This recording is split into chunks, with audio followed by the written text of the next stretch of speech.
ॐ भूर्भुवः स्वः तत्सवितुर्वरेण्यं भर्गो देवस्य धीमहि धियो यो नः प्रचोदयात्। जय श्री कृष्ण मेरे सनातनी बंधुओं।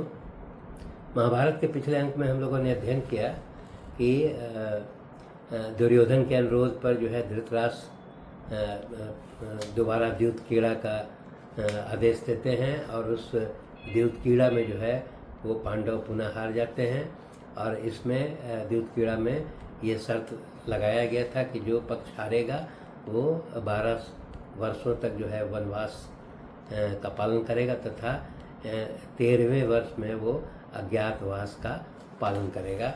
तो इसमें जो है वो सभी पांडव जो है इस दाव को हार जाते हैं और फिर वो वन गमन के लिए दीक्षा ग्रहण करते हैं। महाभारत के इस अंक में उससे आगे हम लोग अध्ययन करेंगे। जब इस प्रकार का निर्णय हो जाता है कि सभी पांडव जो है वो 12 वर्षों के लिए वनवास का पालन करेंगे, तब द्रौपदी जो है कुंती के पास उनसे विदा लेने के लिए जाती है। तब कुंती जो है वो दुखपूर्वक जो है कुंती से कहती है, बहुत सारा बात कहती है। वो कहती है कि ये बहुत बड़ा संकट तुमको प्राप्त हुआ है और वो अपने बहू को बोलती है कि तुम स्त्री धर्म को जानती हो, शील और सदाचार को पालन करने वाली हो। वो कहती है कि तुम सती स्त्रियों के सद्गुणों से संपन्न हो, तुम पति और पिता दोनों कुलों की शोभा बढ़ाने वाली हो। इसीलिए वो कहती है कि तुम अपने श्रेष्ठ धर्म का पालन करते हुए अपने पति की सेवा करोगी, इस प्रकार का वो कहती है। तो वो यहाँ दिखाता है कि द्रौपदी जब उनका चरण स्पर्श करके प्रस्थान करती है तो कुंती जो है उनके पीछे पीछे चली आती है। तो वो वहाँ आकर के अपने पुत्रों को देखती है और पुत्रों को देख करके और विलाप करने लगती है। और फिर वो कुंती अपने भाग्य का दोष देने लगती है कि यह मेरे भाग्य का ही दोष है कि तुम लोग जो है सभी पांडव जो है उत्तम गुणों से युक्त हो, परंतु तुम्हें यह दुख और कष्ट झेलना पड़ रहा है। वो कहती है कि मैंने इस प्रकार का दुख देने के लिए तुम्हें जन्म नहीं दिया था। फिर वह यह भी अफसोस जताती है कि अगर मुझे ज्ञात होता कि हस्तिनापुर नगर में आने के कारण तुम्हें ये दुख झेलना पड़ेगा तो मैं जो है वो जहाँ पहले वो निवास कर रही थी सतश्रृंगपुर से हस्तिनापुर आने का विचार नहीं किया होता। इस प्रकार का वो अफसोस व्यक्त करते हुए कुंती अपना दुख प्रकट करती है। इसके पश्चात वो अपने पुत्रों से स्नेह व्यक्त करते हुए कहती है कि तुम मुझे प्राणों से भी अधिक प्यारे हो और तुमको छोड़ करके मैं अकेला नहीं रह सकती हूँ। और वो जिद करती है कि मुझे भी अपने साथ ले चलो।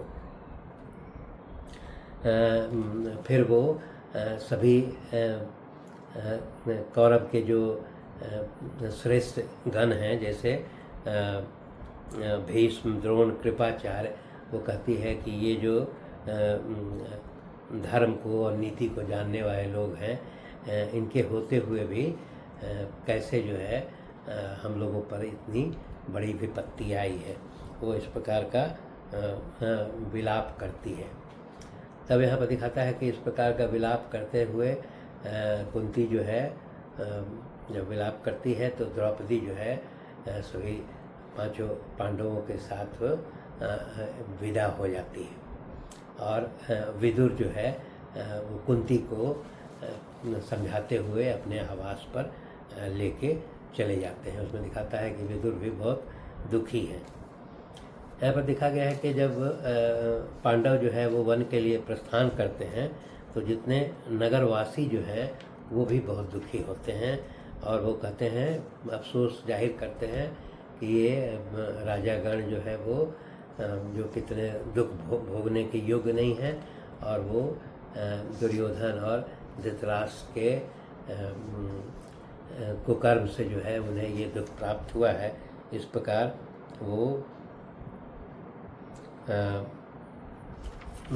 सभी प्रजागण जो है वो इसके लिए पीड़ा व्यक्त करते हैं। यहाँ पर दिखाया गया है कि जितने प्रजागण हैं वो यह कहते हैं कि अब हम लोग जो है हस्तिनापुर में निवास नहीं करना चाहते हैं और हम लोग सभी पांडवों के साथ वन में ही गमन करेंगे और वहीं उनके साथ निवास करेंगे और जहाँ सभी पांडवगण रहेंगे उसी को नगर के रूप में परिवर्तित करके वहीं निवास करेंगे। तो इस प्रकार का जो है उद्गार व्यक्त करते हैं। यहाँ पर दिया गया है कि जो धृतराष्ट्र के अन्य सभी जो पुत्र थी उनकी स्त्रियां भी जो है वो बहुत अफसोस व्यक्त करती हैं और अपने पतियों अर्थात कौरवों को भला बुरा कहती हैं। इसके अलावा जो है वो धृतराष्ट्र भी जो है क्योंकि मोह से तो वो पीड़ित थे, परंतु जब सभी पांडव वन को प्रस्थान करते हैं तो वे भी दुखी होते हैं और विदुर को जो है वो अपने पास बुलाते हैं और विदुर से पूछते हैं कि ये सभी पांडव जो है वनगमन कर रहे हैं वो किस प्रकार वो वनगमन कर रहे हैं और उसके बारे में विदुर से पूछते हैं कि वो किस प्रकार वन को जा रहे हैं और उसका विश्लेषण पूछते हैं। तब उसमें विदुर बोलते हैं कि युधिष्ठिर जो है वो वस्त्र से मुंह ढक करके जा रहे हैं। वो समझाते हैं कि वस्त्र से इसलिए मुंह ढक करके जा रहे हैं कि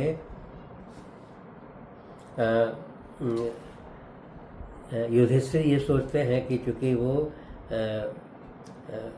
धर्म को मानने वाले थे इसीलिए वो ये समझते हैं कि मेरी दृष्टि से जो है कोई निरपराध व्यक्ति जो है वो जल करके भस्म नहीं हो जाए, इसीलिए जो है युधिष्ठिर अपना मुंह जो है वस्त्रों से ढक के जा रहे हैं। फिर इसके अलावा वो बोलते हैं कि पांडु कुमार भीमसेन जो है अपने विशाल भुजाओं को देखते हुए जा रहे हैं। इसके संबंध में वो कहते हैं कि चूँकि भीमसेन ये मानते हैं कि उनके भुजाओं में बहुत शक्ति है, इसीलिए वो दोनों भुजाएं दिखा करके वह यह जताना चाहते हैं कि उनको उनका बाहुबल जो है इतना पर्याप्त है जो सभी दुश्मनों को नाश कर सकता है। इसके अलावा फिर वो बताते हैं कि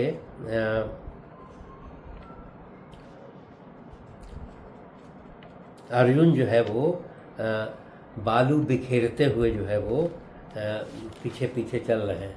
तो उसमें इसका ये विश्लेषण जो है विदुर कहते हैं कि वो अर्जुन जो है उनके मन में यह विचार चल रहा है कि वो अपने वाहनों से शत्रुओं का विनाश करेंगे, इसीलिए वो बालू जो है वो बिखेरते हुए अर्जुन जो है वो प्रस्थान कर रहे हैं। इसके अलावा फिर वो बताते हैं कि माद्री कुमार जो है सहदेव अपने मुंह पर मिट्टी पोत करके जा रहे हैं। तो उसमें वो बताते हैं कि वो इसलिए सहदेव अपने मुंह मिट्टी पोत करके जा रहे हैं कि इस दुर्दिन में कोई उन्हें पहचान नहीं ले। इसके अलावा फिर वो बताते हैं कि नकुल जो है अपने सभी अंगों में जो है वो धूल लपेट करके और वो युधिष्ठिर के पीछे जा रहे हैं। तो उसमें सहदेव के बारे में माना जाता है कि वो सुंदर थे, इसीलिए वो ये कहते हैं कि उनके रूप से कोई स्त्रियां जो है वो प्रभावित नहीं हो जाए और वो उनका चित्त मैं चुरा नहीं लूँ, इसीलिए वो अपने पूरे अंग में जो है वो धूल और मिट्टी लगा करके यात्रा कर रहे हैं। इसके अलावा फिर वो कहते हैं कि जो द्रौपदी है वो अपने केस से अपना चेहरा जो है ढक करके पीछे जा रही है। तो उसका ये कहने का है, उसके बारे में विदुर ये विश्लेषण करते हैं कि वो ये सोचती है कि जिनके अन्याय से जो है वो आज इस स्थिति में पहुंची है, और वो 14वें वर्ष जो है उनकी स्त्रियां भी जो है अपने पति और पुत्र के मारे जाने का जो है शोक करेंगी, इसीलिए वो अपने बाल खोल करके और बाल से चेहरा लपेटते हुए प्रस्थान कर रही है। इसके अलावा फिर वो बताते हैं कि पुरोहित जो है, पांडवों के पुरोहित धौम्य ऋषि जो थे, हाथ में कुश लेकर के और वो साम मंत्रों का गायन करते हुए आगे चल रहे हैं। तो इस प्रकार जो है वो विदुर जो है वो सभी पांडवों के द्वारा किस प्रकार वनगमन की ओर यात्रा की जा रही है उसके बारे में धृतराष्ट्र को बताते हैं। तब यहाँ पर दिखाता है कि जिस समय पांडव जो है वो हस्तिनापुर से प्रस्थान करने लगते हैं, उस समय बहुत सारे अपशकुन होने लगते हैं। अपशकुन जैसे वो बिना बादल के बिजली गिरने लगता है, पृथ्वी कांप उठती है, और अमावस्या जबकि नहीं था फिर भी जो है राहु जो है वो सूर्य को ढक लेती है। उसी प्रकार गीदड़, कौवे और बहुत सारे मांसाहारी जंतु जो है वो कोलाहल करने लगते हैं। मंदिर, देव वृक्षों, चार दीवारी, अट्टालिकाओं पर जो है वो सभी ये पक्षी जो है हड्डी फेंकने लगते हैं। इस प्रकार बहुत सारे अपशकुन होने लगते हैं। तब यहाँ पर जब देवर्षि नारद जो है उपस्थित होते हैं और वो कहते हैं कि दुर्योधन का जो ये अपराध है, इसके कारण और भीम और अर्जुन के पराक्रम के कारण आज से 14वें वर्ष जो है समूचे कौरव वंश का नाश हो जाएगा। इतना कह करके फिर वो प्रस्थान करते हैं। तो ये दिखाता है कि जब इस तरह से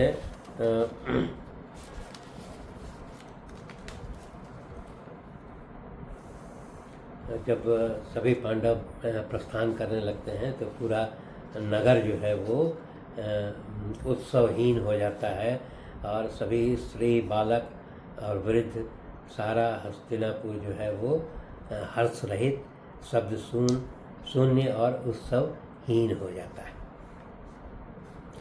शेष अगले अंक में। धन्यवाद।